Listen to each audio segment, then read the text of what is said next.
Very well, beginning with our session here. Hello, everyone. I am Luciana Morillas, and this is the sixth event, and it's part of the research project at the University of São Paulo and the University of Surrey, financed by UGPN. So we are addressing social organizations and collective organizations that address the theme that is mobility and immobility of women in times of crisis. So on the chat box, you have the web address, so you may visit the website and find the recordings of the other events. We are holding both in Portuguese and in English, so you can pick your language, okay? And today we'll be listening to the first organization. It's actually a Brazilian organization. We'll be speaking Portuguese, so you may select English. If you prefer to listen to English, you click on the bottom bar, and the lower bar at Zoom, you click on the globe icon, and then you choose your language there, okay? So you may leave your question on the chat box, or in the end, there'll be the Q&A session. You may ask questions to Renata, and we are going to have some time for discussion. We are recording this event, and then you may once again access the event and share with other people who may have interest in this theme as well. It's a great satisfaction to be meeting today, precisely on Women's Day, March 8th, to listen to Renata Mendes. She's going to tell us about the Flora Institute. It's a great opportunity to celebrate the Women's Day, critically speaking, not only with the flowers and chocolate, and as Renata said, and it's quite interesting to hear what she wrote me actually on the email, it is the day of women's visibility. It is the day for us to show that we exist, right? So I would like to introduce Renata Mendes to you, and she works in the women's Freedom Deprivation Center. She founded the Institute to generate more opportunities for the girls that were deprived or that are deprived of their freedom. So Renata, on to you. You may introduce yourself, and thank you so much for being here, sharing your story with us, and talking to us about the Flora Institute. Thank you, Luciana. Thank you so much for the invitation. I would like to thank you for creating this forum for such important projects so that they can be vocalized. We may address the topics that affect us women deeply. If we feel that on our skin, in our minds, in our emotional area, and in our existence. It affects our existence as well. So I would like to thank you for creating this space, this forum. You were involved in the creation, and also the University of the São Paulo and Surrey University as well. So I would like to thank you. It's good to know that we do have partners like you that create, the spaces for us to talk about our existence in this body. In this body that is a female body. Well, any person that sees himself or herself as a woman. And especially on this day, it is a political day. It's more actually a political day than a day of flowers and chocolates, as you said, Luciana. It is a day in which I feel very much honored to be able to share this topic that is dear to my heart, that is speaking about my story, involving, that is weaved, intertwined with these girls that are deprived of their freedom. So I'll try to make it as exciting as possible, not so boring actually. So I'm going to show you a video, and then there'll be this presentation. I'll provide you with a context. We'll be discussing the emergence of the Flora, the Mundo Flora Institute. I'll provide you with the figures and text so that you can see the reality data and also the absence of reality data. And I'm going to be discussing what we do in practice as the Mundo Flora Institute, knowing that I am the founder of the Mundo Flora Institute, but it exists because of so many hands working for us, and I'll name them. People that make the Institute happen, be in action, not only those who work with me in my team, but also the girls that we serve and the entire social educational system, juvenile justice system as well. These are systems that try to really welcome and protect these girls, these ladies. So I'll begin. If it's not clear to you, if it's difficult to listen to, please let me know, because I'll be presenting and I won't be able to check on you at all times. So in the end, we're going to have the Q&A session, right? So if you do have any questions midway through, take note of it. And in the end, we'll be talking about your questions. I want to honor the knowledge that is available in this session. So perhaps I'll not be able to answer all of your questions, but if you know how to answer, feel free to enable your mic and answer for me, okay? So I'll be sharing my screen now.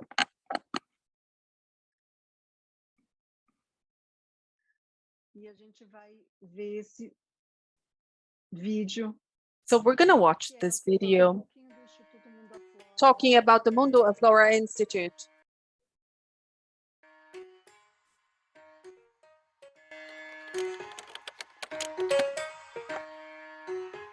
It's the Foundation Casa. Well, 16 years ago, in 2003, I came here to do this volunteer work, teaching yoga at Chiquinha, at this unit. And I came with all of my prejudices. I was a girl at the time.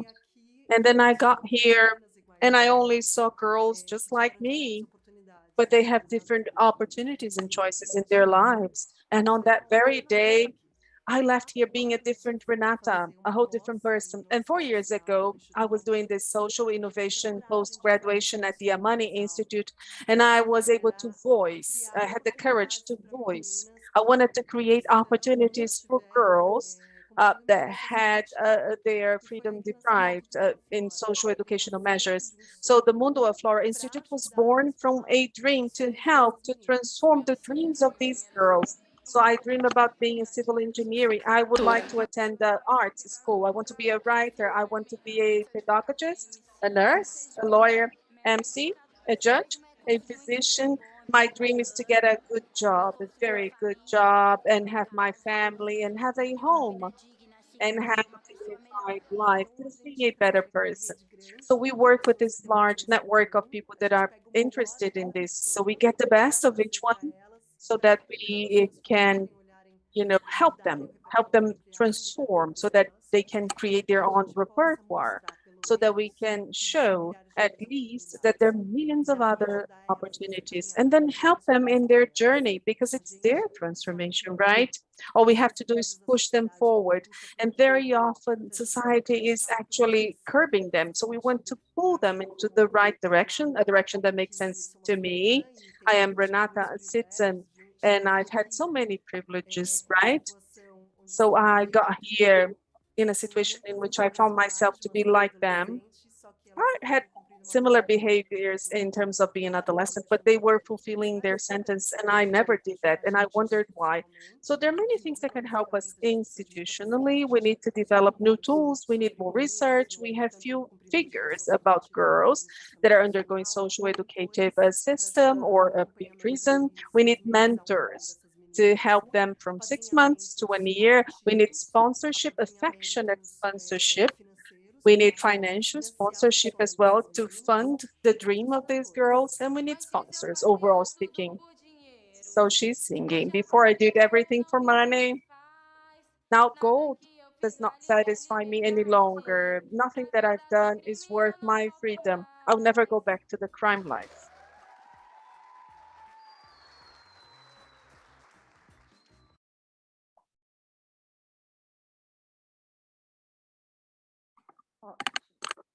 Great. So did you manage to see that well? Yeah, it was great. So I'll begin with my presentation, and much of the video, tells what I really want to convey here, but then I'll be focusing on the data, and then we'll promote this critical debate on the girls' invisibility, those girls that are in the juvenile centers in Brazil. So as I said in the video, I was 20 years old, At the time, I was practicing yoga. I was a yoga teacher, and I went there to do this volunteer work in this a female freedom deprivation center. And I got there, I was filled with a prejudice. So the media, and no one spoke about these girls. All they said were that they were juvenile criminals, juvenile traffic dealers and drug dealers and all of that. When I got there, I was scared. And I got there, and the initial shock was very much important to me in becoming who I am today, because I lived in a bubble, and this bubble was burst. So I saw myself very similar to them. I was very much alike. We were adolescents. We had similar questionings that happen in adolescence. And we had quite complex and different experiences in this case, in terms of our lives. And they were deprived of their freedom. They were treated as women, adult women. They were deprived of their freedom. And I was never like that. And I would never be like that because of my social fabric, because of the color of my skin, and because of the way people see myself in the society. So this really affected me deep down. I was 20, and I had never done something so consistently for such a long time. And being with them was the thing that I did so much consistently in my life, with very much consistency. And I went there to teach yoga, and somehow they closed their eyes and they found peace within. And then I thought, that's the kind of impact I want to have in my life, I want to cause in my life.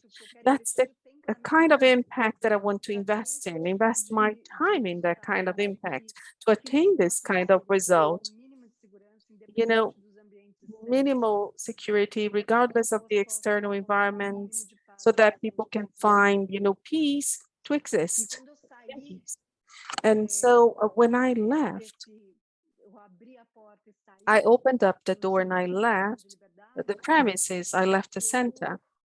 And then I was a whole different person. I was a different Renata. And it was not a pre-established decision.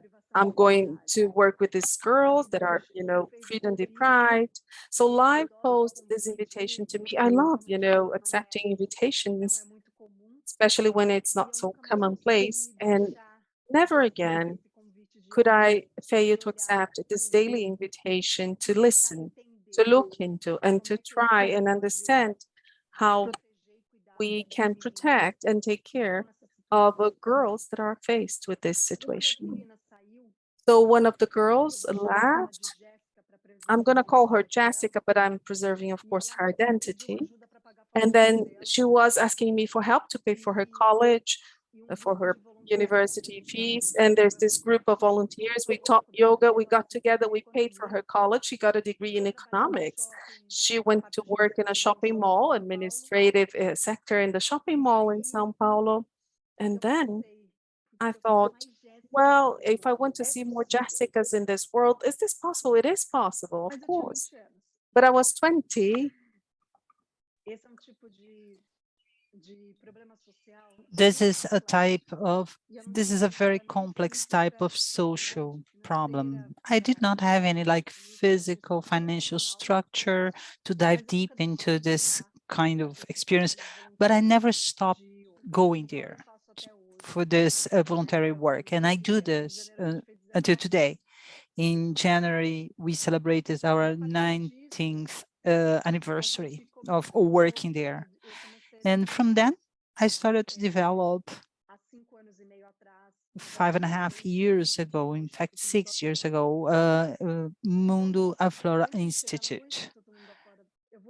So before talking about the Institute, I will give you more context. I'm sorry, excuse me, she said.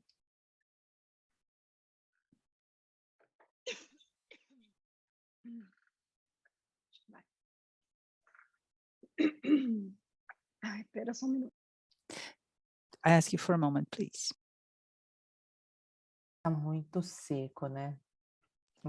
We have very dry weather here.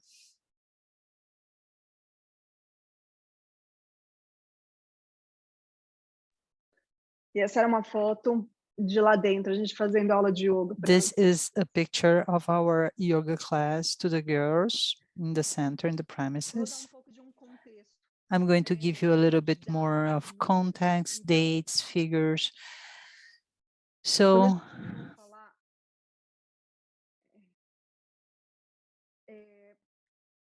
vocês sabiam que a população carcerária no do you Brasil know that the prison population in Brazil, the women's prison population in Brazil increased by 600% in the last 16 years, and 47% of these women that are incarcerated, they are between 18 and 29 years old. Did you know that 87% of these women have never had a formal job?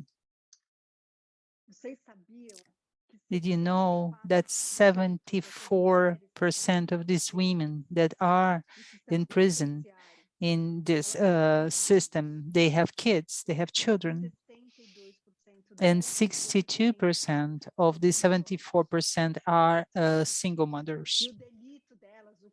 And their crimes, their injuries, 64% are drug dealing, 64% of the cases. And I'm saying this to give you a broader context of the prison centers so that we can then go through the educational project, because they go hand in hand. The juvenile justice system.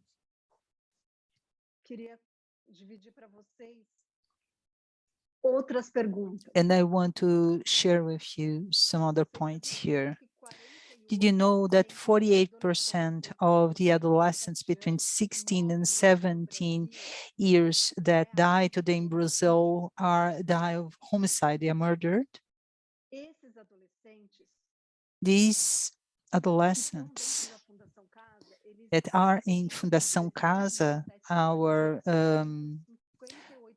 which is part of our prison system, they represent 58% of the population of Fundação Casa. This is in São Paulo. We have one of the largest populations of juvenile incarceration in the country. The girls, they account only for 4.6% of the population of juvenile justice in Brazil. Each adolescent in the state of São Paulo costs 11,500 reais per month. This is data from Fundação Casa. 66% is the rate of reincidence, of relapse for these adolescents in São Paulo for 2018, and 71% of the adolescents who are then subject to social educational penalties declare themselves as blacks or brown skin in São Paulo. And not far from the 74% of their crimes for which they were arrested is for drug dealing or robbery. I am bringing this information for different reasons. Through a system called Infopen Mulheres, which bring data from our Brazilian prison system, we have data of the gender rates. In the social educational system, we don't have. It's hard to find data referring to the type of crimes that they committed versus the boys, and what's the race approach, what the race division as well. These figures, which would be very important for a further analysis, are inexistent. A very important point is that the most recent official data at the national level on social education penalties in Brazil dates from 2018. So the invisibility of these girls start by the data that is not being collected. The government does not collect this data anymore. And this is a very serious situation because as we can see from our incarceration system, these are young women that are arrested and they are mothers. So every time that I focus on those girls, I'm not talking only about the girl. I'm talking about family, about a family nuclear. And this is very critical. This is very serious for different reasons, because they end up going to this social educational penalty system due to lack of opportunities that generate the perpetuation of their trauma cycle and inequalities. We have the absence of updated official data. So as Kimberly Crash would say, that talks about intersectionality. I'm sorry, I cannot. The speaker says she doesn't know her last name. We cannot change what we don't know. So when the data invisibility is just the beginning of the invisibility for those girls. And these future women, these girls, they are sometimes responsible for their family income, not only the income, but also raising their children. All the causes of crime engagement are because of their relationships. What does this mean? Means that because of the husband, the boyfriend, the father, the brothers, and the friends. So this is all constantly driven by their relationships, and sometimes they take over the responsibility, especially in the case of these girls so that are in the juvenile system, because there is this mindset that the minors will not be arrested, so they take on the responsibility because there is this belief, which is wrong in the practice, that they would have like shorter sentences, that they would be subject to shorter social educational penalties. And this is not what happens in reality. Sometimes women and girls, they sentence or they are subject to measures that are much more severe simply due to the fact that they are women. Sometimes the same injury, the same crime, but a more severe social educational penalty because they are women. Another aspect of the vulnerability of these girls and these women that are part of the incarceration systems and also reflecting the social educational system is that they are abandoned by their families. In São Paulo, there are no centers that are close to where they are, where they live. So to receive a visitor, the families need to travel. And this ends up making these visits more difficult, and they are abandoned. So these connections that were already fragile, because in the adolescence, family ties are not strong, are not robust. This is the typical situation. In dysfunctional families, this is even more true. So these ties are broken because of these social educational measures, and this only increases that frailty and vulnerability and also the risks involved, because when they return to society, they go back to the same context, to the same family, if the family still exists.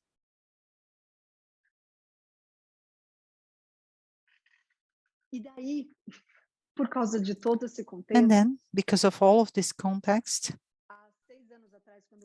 6 years ago, when I started researching on All of this data starting to work to expand this work beyond the yoga classes, I discovered that there was no organization that works exclusively with these girls within this context of juvenile justice. And then the Institute Mundo Aflora was born.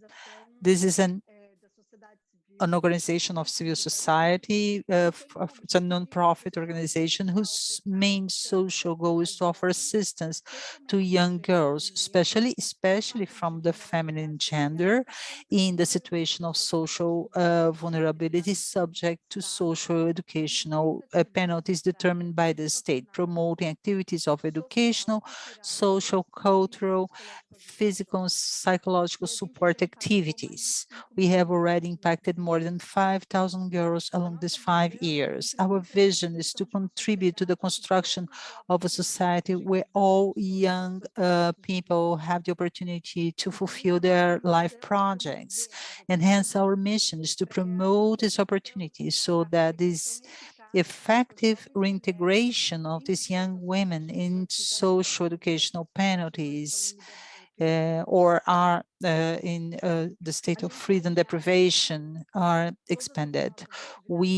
All of our activities are aligned with the sustainability development goals of the UN, principalmente trazendo the SDGs, especially bringing more humane methodologies in a system that is oppressive. Qual que é o nosso trabalho? And how do we work? I prepare this chart to show the flow of our work, and then I'm going to give you more details about this. So we work within the centers, within these facilities, and also when they leave these facilities, and we work also in network articulation. In the centers, in the facilities, we develop social-emotional skills, socioeconomic and professional skills, and also we work with human rights. When they leave the centers, we try to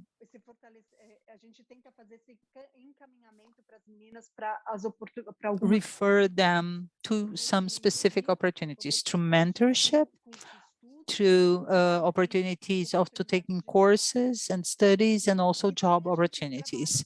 And also we work with network articulation, advocacy, and we talking to different stakeholders in the public and private sphere, education organizations, individuals, so that we can bring a different look to a different vision to this girl's needs. So we are trying to talk to all stakeholders, especially to the girls. We invite them to the center role in these conversations, where we listen to their needs inside and outside the incarceration centers, so that we can meet their needs in articulation with our partners.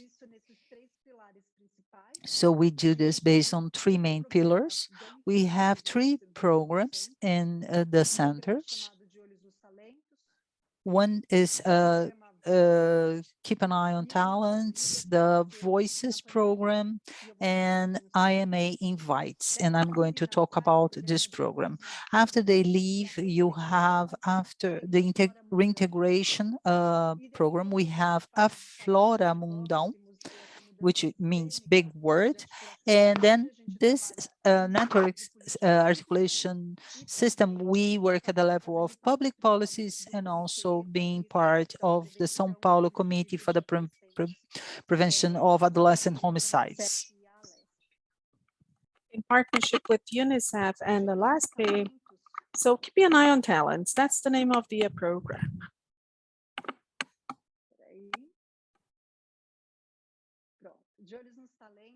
So keeping an eye on the talents, I thought it would be better to, bring pictures.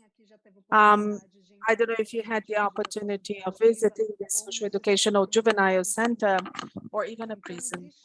Well, there is this, collective kind of imaginary thing on who these girls are and how things go about happening. So keeping an eye on talents. We work with major networks. We get the best of each person, as I said. So they do this work outside in the world, as they call it, moon down, this big world, as they call it.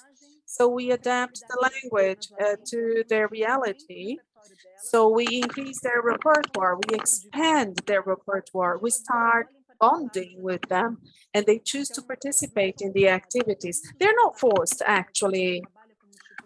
So one of the works that we do is the consent, okay? So when we work in suppressive structures, there is no consent. So one of the ways that we use as a strategy, everything that we offer is based on choice. So they are volunteers to participate or not. Consent creates a great deal of autonomy. That's what we see. So all the activities there, we work in this first picture that you see. They are playing soccer. They are our partners. They are from Parelheiros City, and they have been empowered by means of soccer. On the right, on the top, this activity was done with the Google volunteers, and they showed the activities. They did kind of, how do you call it? The profession trade show. Many students and parents would come, and then we would show the many professions available. So we did the survey with the girls, asking them what are the professions they wanted to know about. We invited the Google volunteer. Era rotatória, elas iam rodando e fazendo. E essa do lado direito era uma atividade onde elas faziam, aprenderam a usar o Google Maps, e também algumas outras ferramentas. They learned how to use Google Maps and other important tools for them, how to create, the email action, how to develop a resume. So it was quite interesting. So here in the bottom picture, we had our first meeting. Foi no dia 1, 2, 3, 4, 5, 6.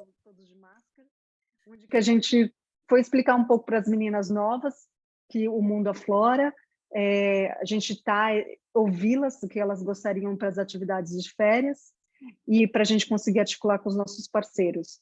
E nessa outra foto é uma palestra com a Aline, que é jornalista do Globo News, falando sobre a questão da educação e sororidade, que foi muito poderoso, foi muito lindo contar com uma presença de uma pessoa que tem tanta visibilidade, né? Uma mulher negra com super visibilidade, com uma carreira linda, olhando e falando com essas meninas. Então foram momentos muito especiais, e é assim que a gente trabalha. Então a gente também tem These were special moments. This is how we work. We had other partners and like Calotas, so this is how we work. And then we did, IMA with live. So there were 9 videos in YouTube. We invited some people that, had left, and we developed this video.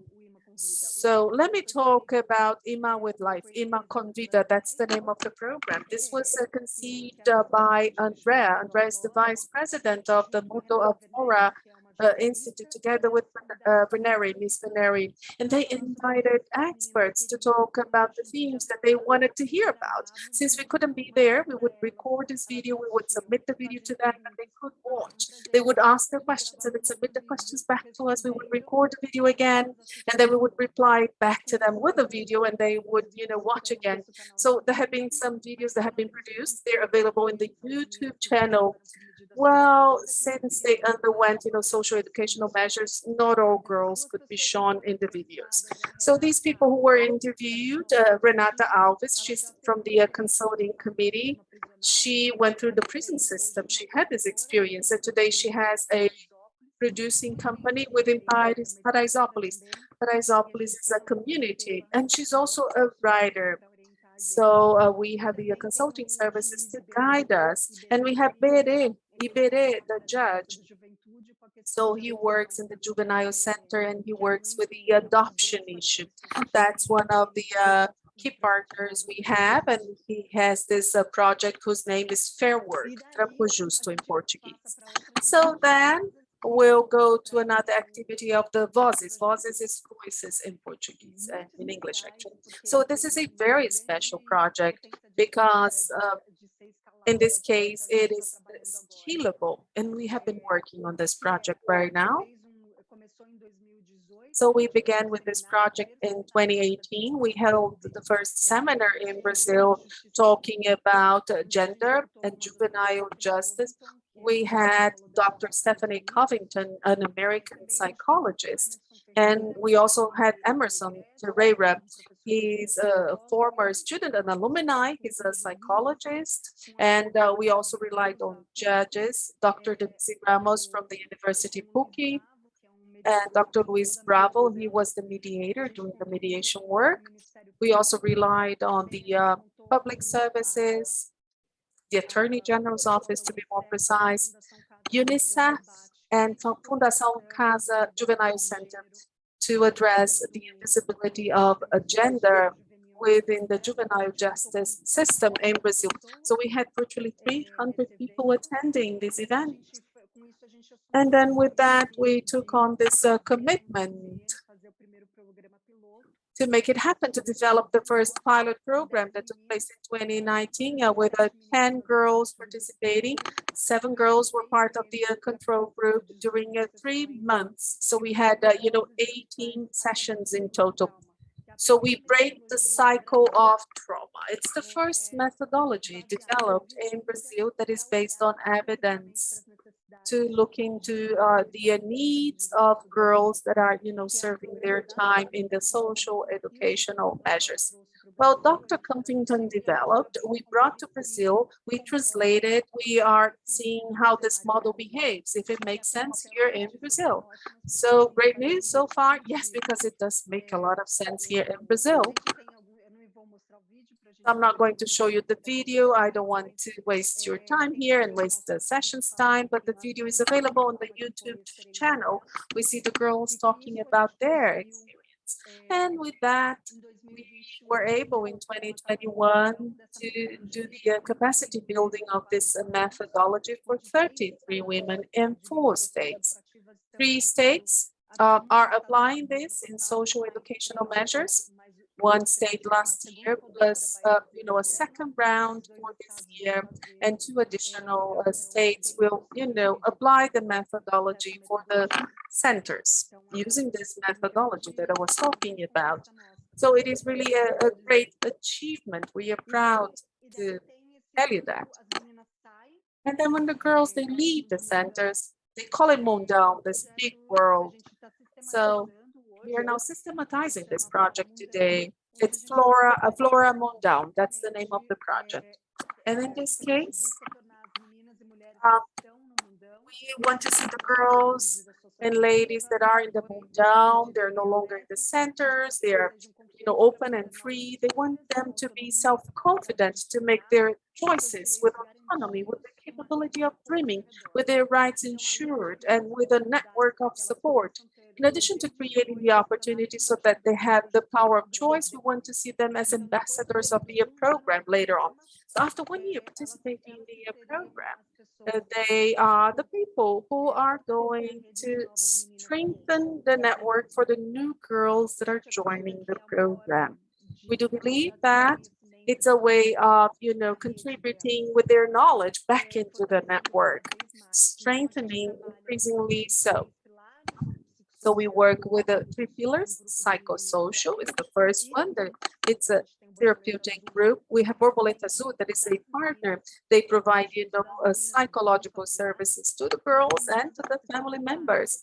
And then they become, partners. It is a partnership, and they call it parça, which is slang in Portuguese. So we make sure that they are enrolled at school so that they really finish their studies. And then we also seek to find them opportunities of jobs, formal jobs, and entrepreneurial strategies as well.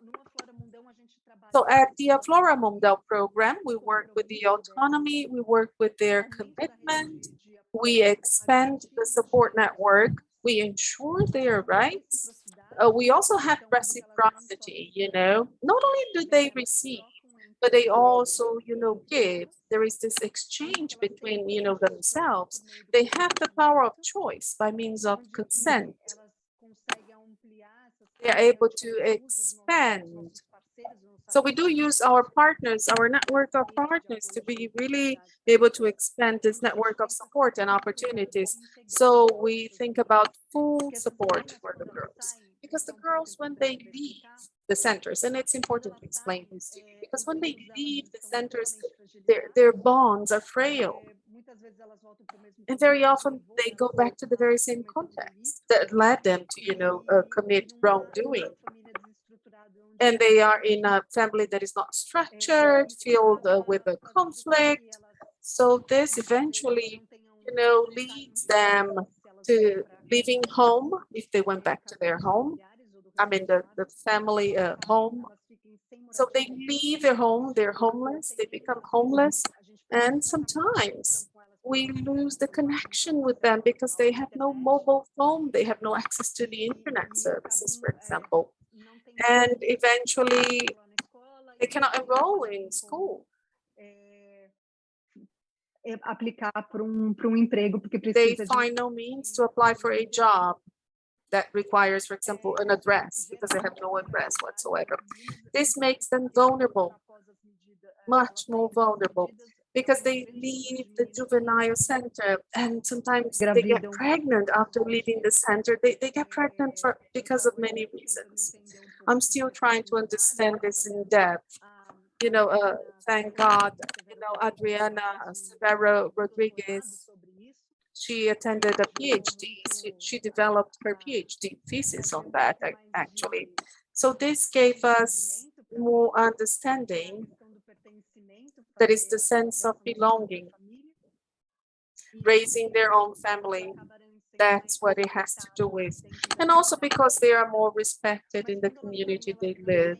But when they leave the juvenile center, they have no support whatsoever. They are vulnerable, and eventually they undergo violence. They face domestic violence, abusive relationships, and they resort to prostitution sometimes, or the use of drugs, or they go back to drug trafficking because they need to survive.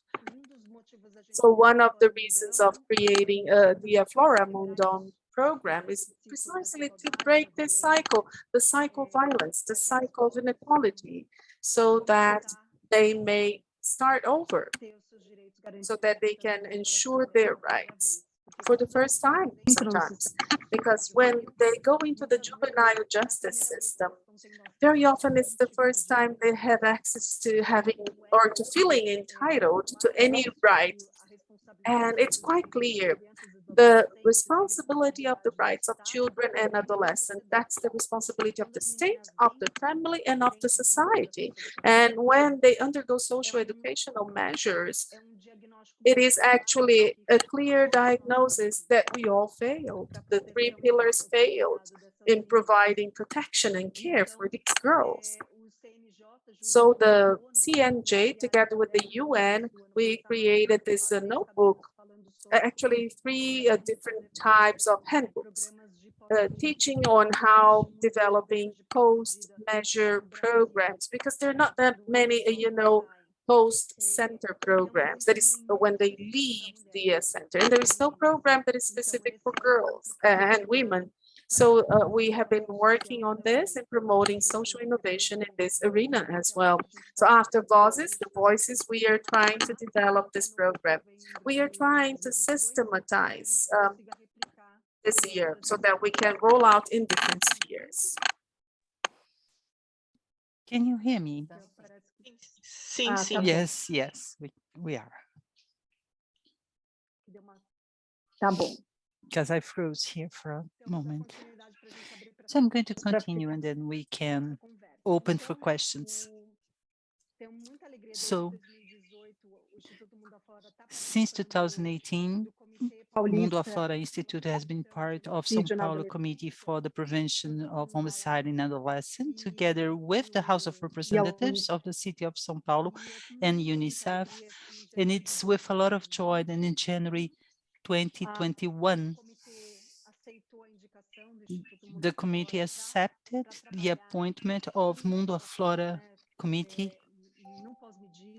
to work in this project post-incarceration, and we developed our work group on public policies. We developed this cartoon, this magazine, that I'm back to the word. What now? So we created like a storyboard, a storyline together with Instituto Sou da Paz, I'm for Peace Institute, and UNICEF on a gente acabou de fazer as with tips on how they have access to public policies after they go back to the work. This is the working group that working with the cartoon, and also we have here the QR code to download the material. Until in the end of this year, more than 12,000 young girls and young people will have access to this cartoon until the end of this year of 2022. None of this would be possible if we did not have very important partners that understand that this is a cause of utmost importance in the life of these girls. The lives of these girls are utterly important. So Fundação Casa, it's a long-term partner. Without them, it would not be possible to carry out this work. The American Embassy in São Paulo, which was one of the main sponsors of Voices program in Brazil, together with the Center for Gender Justice, an American organization, the Credit Suisse Institute, the São Paulo Prosecutors Public Department, which allowed us to carry out a seminar there. They were already our partners even before the incorporation of the institute. EBS that awarded us for us into 2021. Amana Instituto, Matos Filho, that do pro bono work for us, Albert Einstein Hospital, that opened the doors for possibility of jobs for these women, P&E, DZ movies, Madeira Bonita that last year also was engaged with us in their annual campaign to raise funds for us. Vida Veda also that supported us in the Voices seminar. Kimoto has started with us in 2018.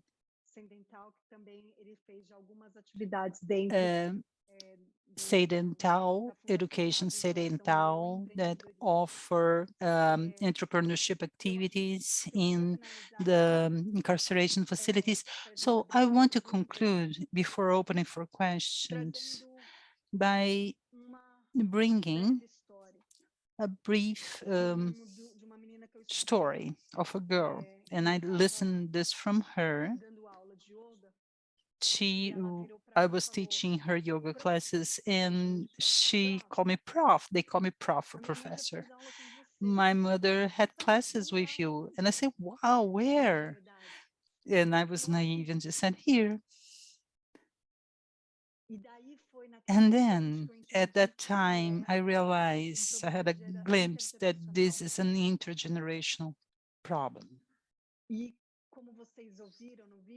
And as you heard in the video, I asked them about their dreams. What do you want from your life? What are your dreams? So my dream is to become an engineer, an educator, or a doctor.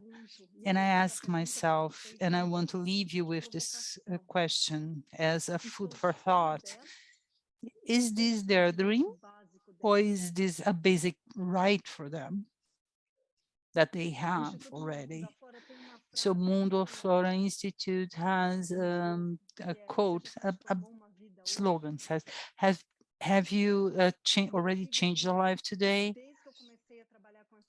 And usually I say that from the day that I started working with these girls, my life has changed on a daily basis. We have already been able to transform the lives of thousands of girls, but we will only be able to utterly change their reality if we work together to give more visibility to spaces such as this ones to talk about their needs, and also for that so that they can rest assured that they will be able to tell their own stories. This has not happened yet, but together we can create safe spaces so that they can feel more comfortable to share their stories beyond the moment where they were deprived from their freedom. So with that, I close my speech and I leave you in that.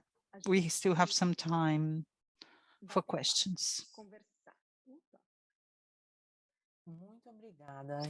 Thank you very much, Renata. I love the fact that you accepted our invitation. I think that it was really inspiring to hear about this project from you and how it came from scratch. It's very nice that you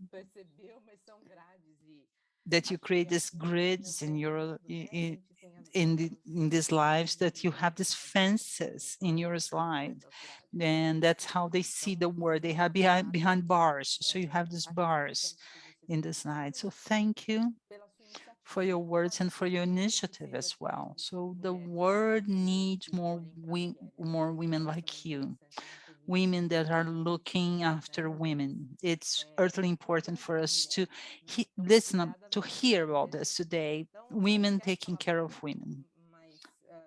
I will be brief because I want to hear from people as well. Erica left us a message in the chat box saying the theme that we are debating is my PhD thesis. I'm a psychologist and my PhD is in sociology. Can you recommend any bibliography, contact literature? I'm in Paraíba. Until November, I was the director of a women's incarceration center in Paraíba, which is in the northeast of Brazil. Oh, Erica, I'm really happy to know that we need more women like you. You have my contact info. You can send me an email. I have a lot of references that I love. And as I'm writing my master's degree thesis on the invisibility of these girls, I have very updated reference about this. Adriana Severo Rodrigues, she wrote a PhD thesis in Rio de Janeiro. It's worth reading because it says a lot about the racial issue also for these girls. Juliana Borges, she wrote a book from Feminismos Plurais Publishing House on plural systems. She has a lot of data and she has a very critical vision on the incarceration system as a whole. Deborah Diniz, she has a wonderful book that she wrote in Brasilia called Letters from an Imprisoned Girls. She is also an activist for the women's rights. Unfortunately, is in exile. She had to leave the country. Renata Alves, she's in our consultative board. She has been incarcerated. She has her biography in a book. And there is a movie called Flores do Cárcere, Flowers in the Incarceration System, that talks about those girls. And if I'm not mistaken, in this year or next year, there will be a movie launched on the life of this girl that inspired me to create Mundo Aflora. She became a cultural producer. She is like concluding her first movie, and as soon as is out, you may rest assured that I will uh, let you all know. I could spend hours talking about this, but thinking about a very specific issue, these are all wonderful women, and I'm really happy to recommend books written by women, and these women have a lot to say. They have a lot of academic background to talk about this. Can you repeat the two first recommendations? I'm going to write it down. Adriana Severo Rodrigues and Juliana Borges.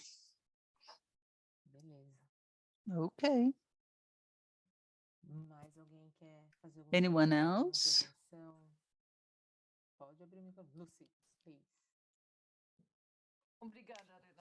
Lucy, please. Eu tenho trabalhado com I have grupos been working with groups of women and men deprived from their freedom in the last 3 or 4 years, especially in Mexico, as maybe you can tell by accent, and in the United Kingdom.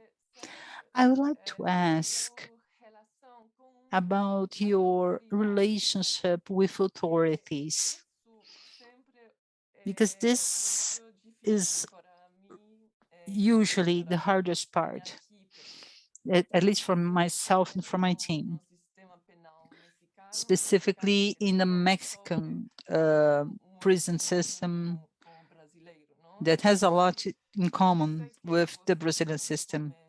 I know that you, just like me, we have a very critical vision on the incarceration system.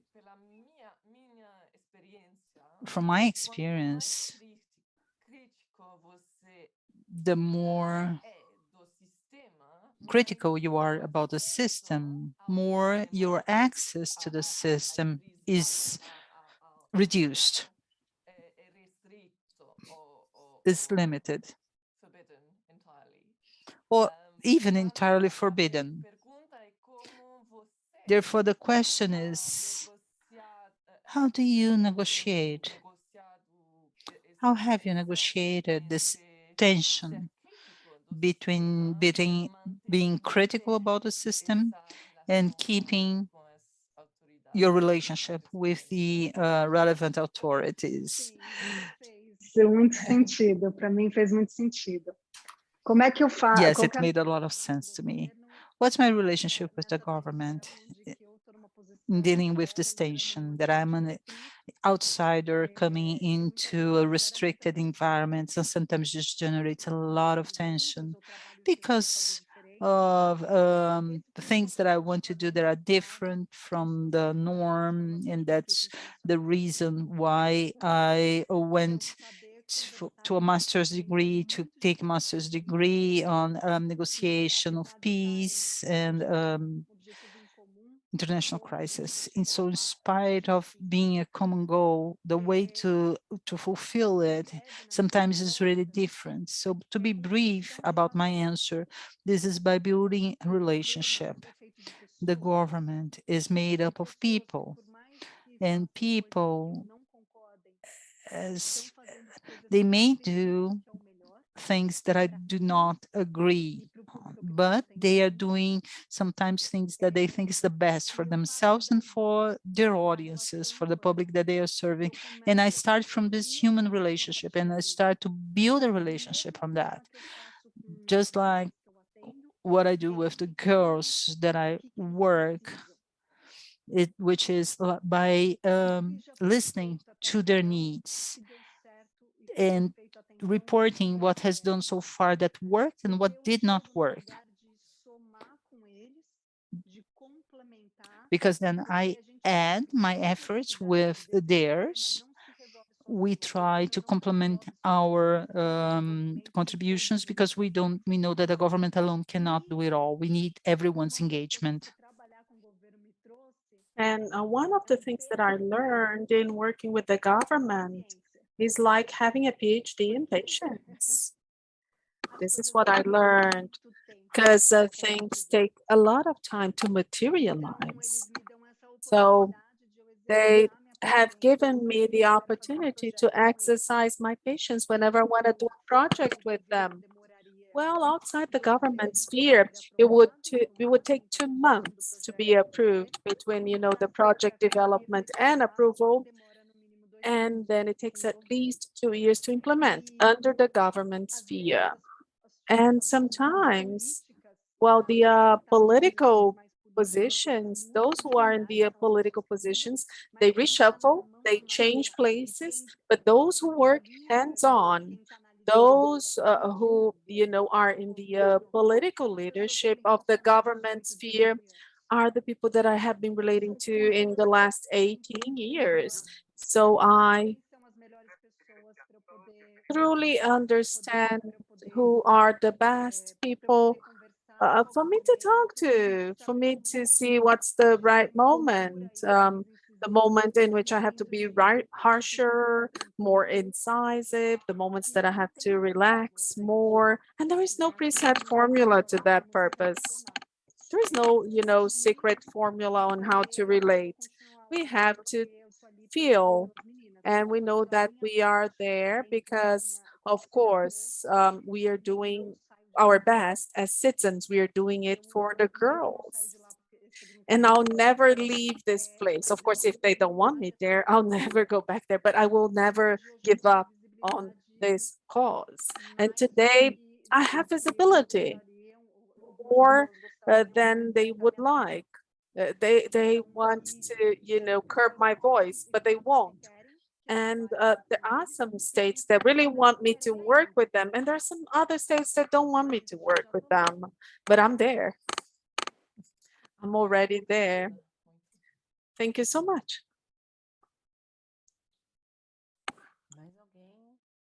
Anybody else?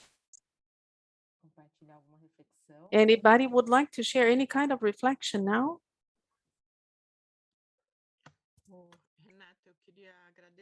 Renata, I would like to thank you for what you said. I'm far. I work with technology.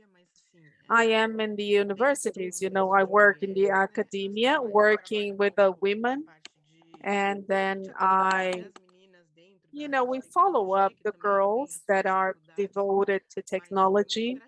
They face their difficulties. It was very rewarding to listen to your story because, as you said, in the beginning of your journey, there was this, breaking of paradigms. We have preconcepts, prejudice, because of the society that we live in, right? So that's what I wanted to say. That's just a remark. It's very much rewarding to meet people that work towards an ideal, and we see that it's sincere because we know that it's hard work. We call it end work, and it takes a long time. That's what I wanted to say. Thank you.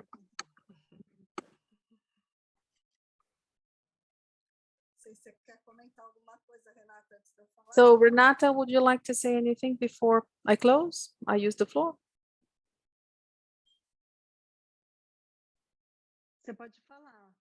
Yeah, you may go ahead and speak up.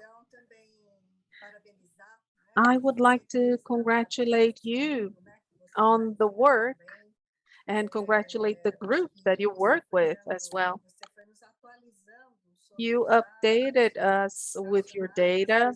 I mean, the national data, the state data, dealing with the imprisonment of women and the juvenile centers.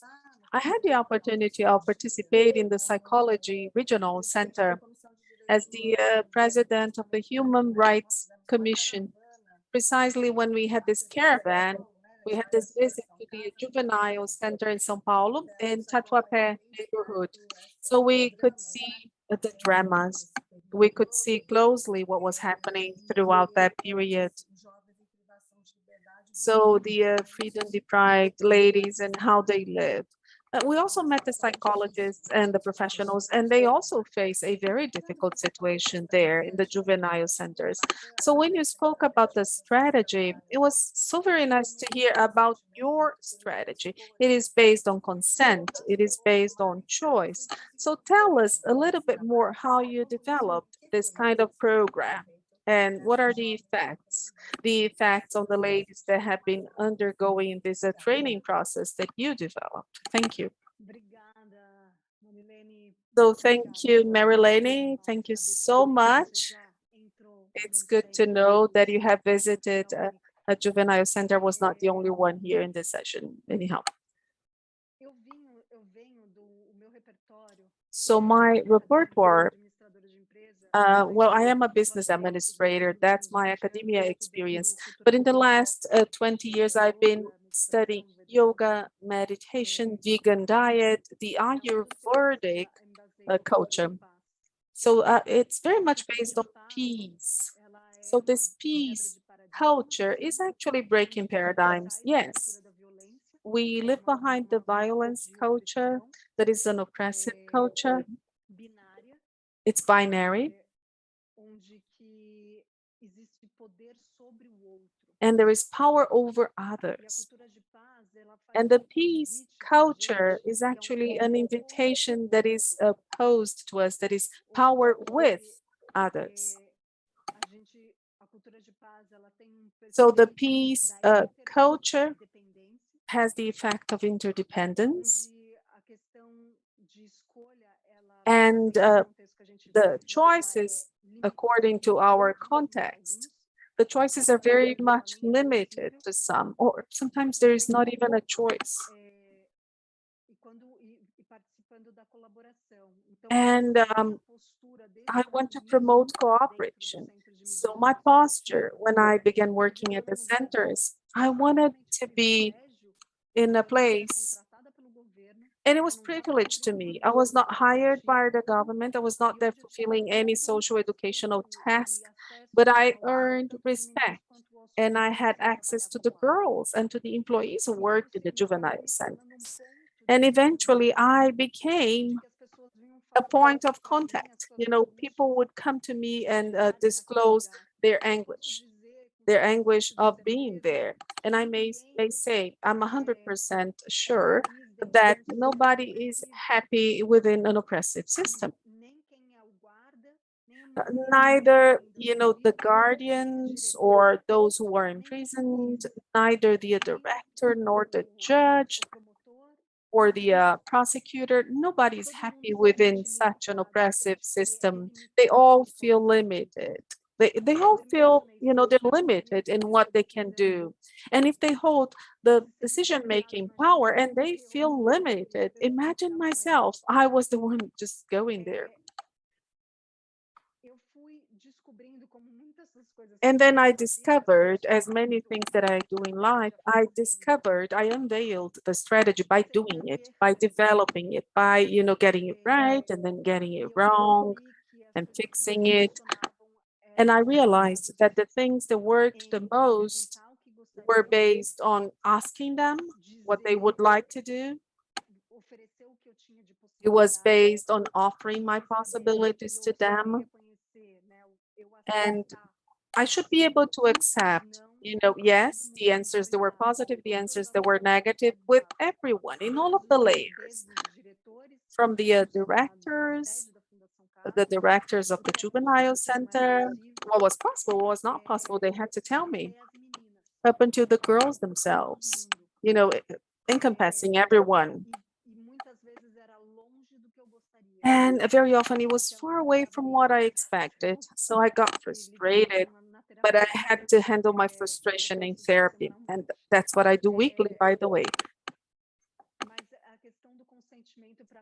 Well, consent to me, it's a visceral issue to me. That has a lot to do with transforming any oppressive system from within, from inside to the outside. And this really reverberates. People report because they start feeling safe. And when they start feeling safe, they show their truth, the truth they live, the truth they experience, and they feel they're heard, they are seen. And this is revolutionary within a system where nobody is heard, nobody is seen. I hope I answered your question. Thank you, Renata. I'm super satisfied. Thank you. Very well. I think we should close. Time's up. We do have some housekeeping announcements here. So if you can, look at the chat and answer our survey, we want to hear your feedback on the event. Let me talk about the next event that is going to be held on April the 6th with the Opanca. Let me read here the name.